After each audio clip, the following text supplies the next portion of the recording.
Under early land acts like the Duffy Land Act, many of the pastoral tenants, the squatters, managed to sort of acquire vast freehold estates.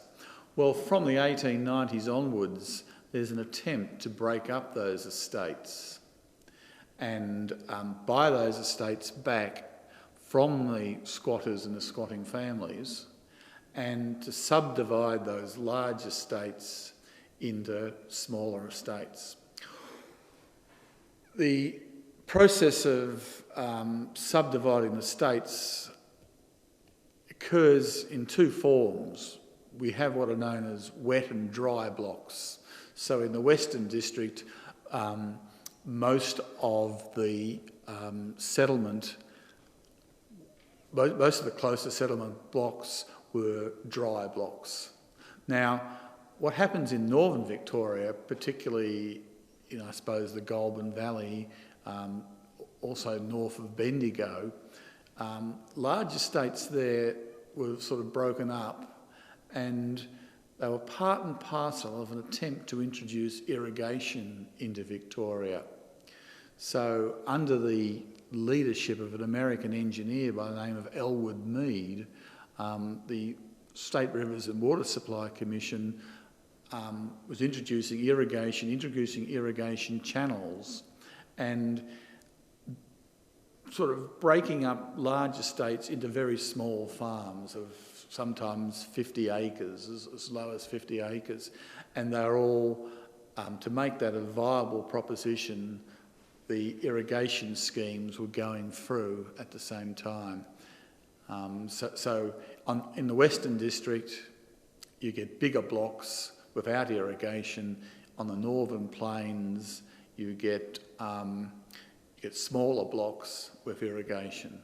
And I think a lot of the irrigation blocks were actually handled by the State Rivers and Water Supply Commission. Soldier settlement, as I said, is a subset of that. I think the first closer settlement acts are in the 1890s.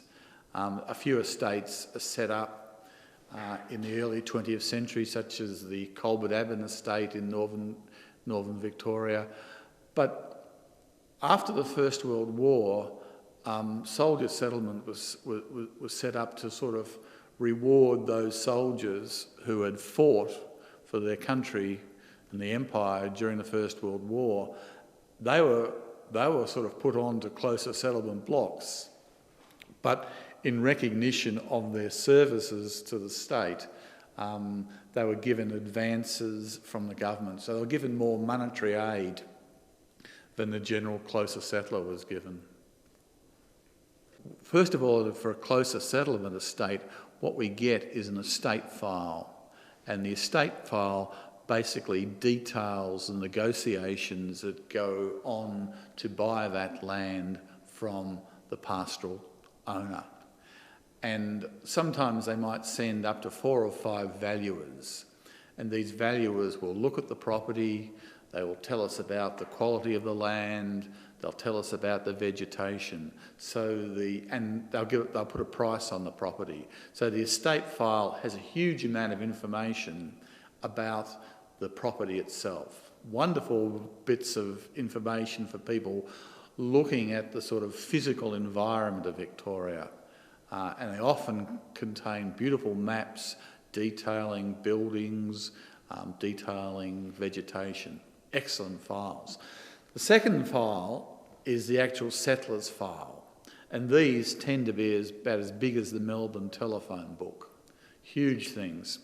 Because when it's all said and done, the closer settlement scheme was an absolute disaster.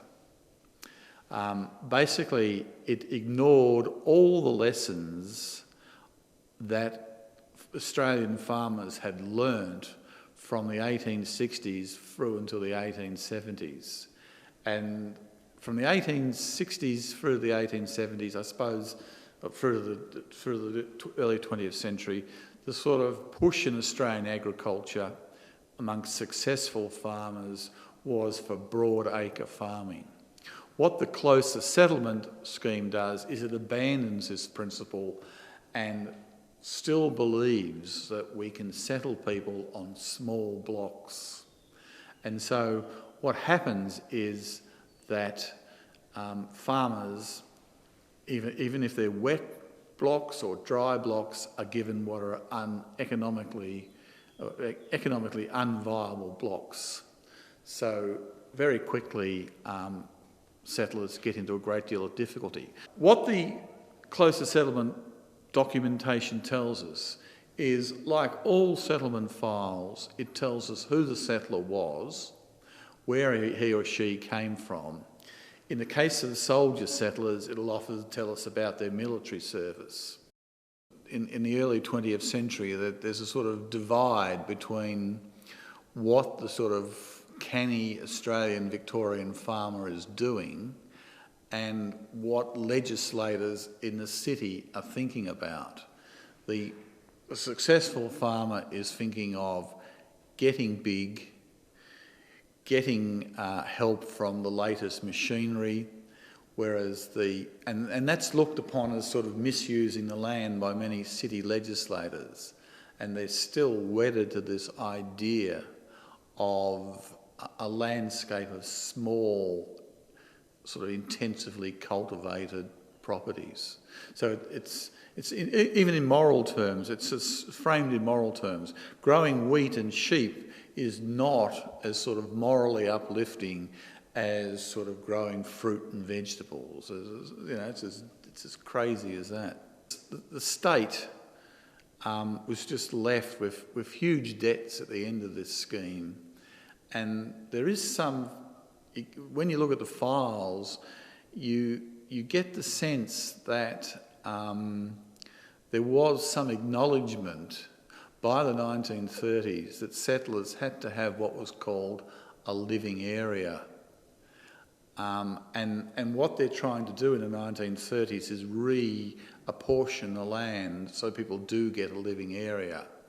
But I think one of the great tragedies of Victorian history is that lesson was probably forgotten at the end of the Second World War, and there were further irrigation estates and even dry farming estates created in the 1950s.